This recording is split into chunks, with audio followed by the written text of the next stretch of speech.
Good evening. For this week's discussion, I have attempted to cast myself as foil to Patrick Henry's legendary Liberty or Death speech. My presentation, entitled Life So Dear, Peace So Sweet, The Other Side of the Second Virginia Convention, unpacks the legacy of those members of the convention with a conciliatory stance towards the British and aims to give credence to their caution and conservatism. And so, given before the historical Old St. John's Episcopal Church in Richmond, Virginia, this presentation acts as a counter to Henry's Give Me Liberty or Give Me Death Living History reenactment. In planning this presentation, I wanted to speak to the dual roles of public history as it relates to historical literacy, particularly on this topic.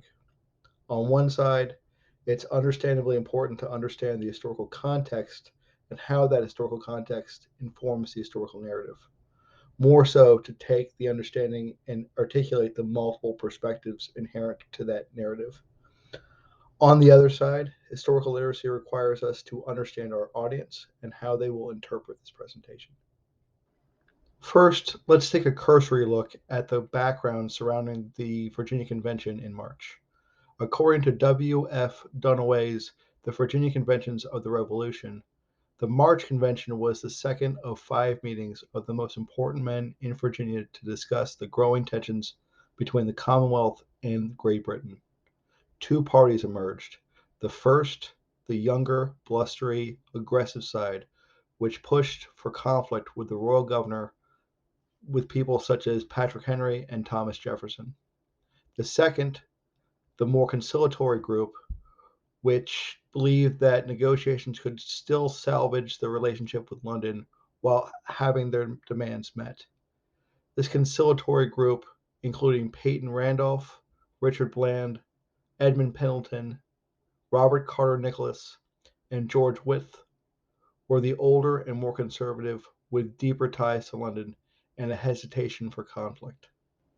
The journal of the proceedings of the convention held at Richmond in the county of Henrico on the 20th day of March, 1775, informs us of the tension between these two groups and where that tension originates. These two factions met a number of times around Virginia in 1775 and early 1776.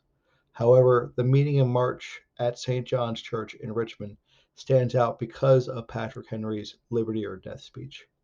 Henry's words were tied to the push for a standing Virginia militia that would alter the course of the dialogue between the Virginia Patriots and the royal governor, Lord Dunmore. In short, the young, aggressive members, like Patrick Henry, wanted to increase the tensions and bring about the threat of violence in Virginia. Ultimately, the measure would pass and a militia would be created. But Henry's rhetoric is tied to convincing these apprehensive members of the convention, and that trepidation needs to be understood. Moreover, we look at the British reaction to the Second Virginia Convention, we see that these concerns are not exaggerated.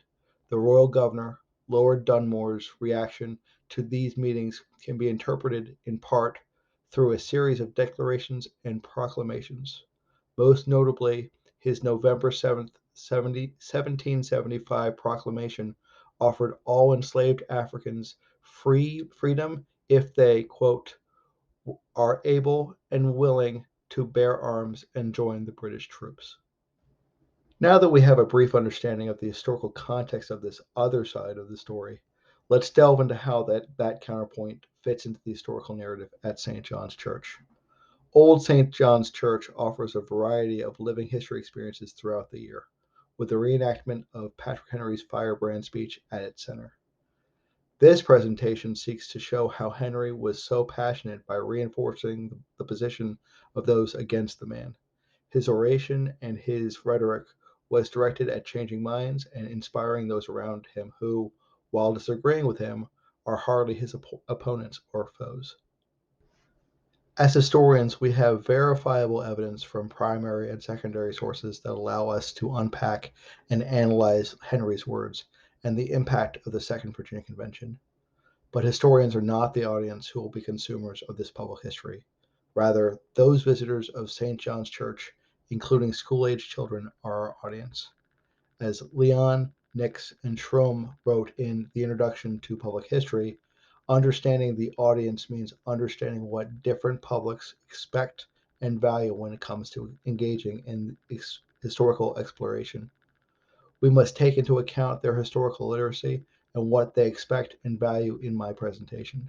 And so for this presentation, I plan on making those alternate views of those conciliatory patriots personal and real to my audience. While I will always trust in my sources and lean into my historical research and my historical interpretation, my audience wants to know who these men are, why they felt the way they did, and why their hesitation was real to them.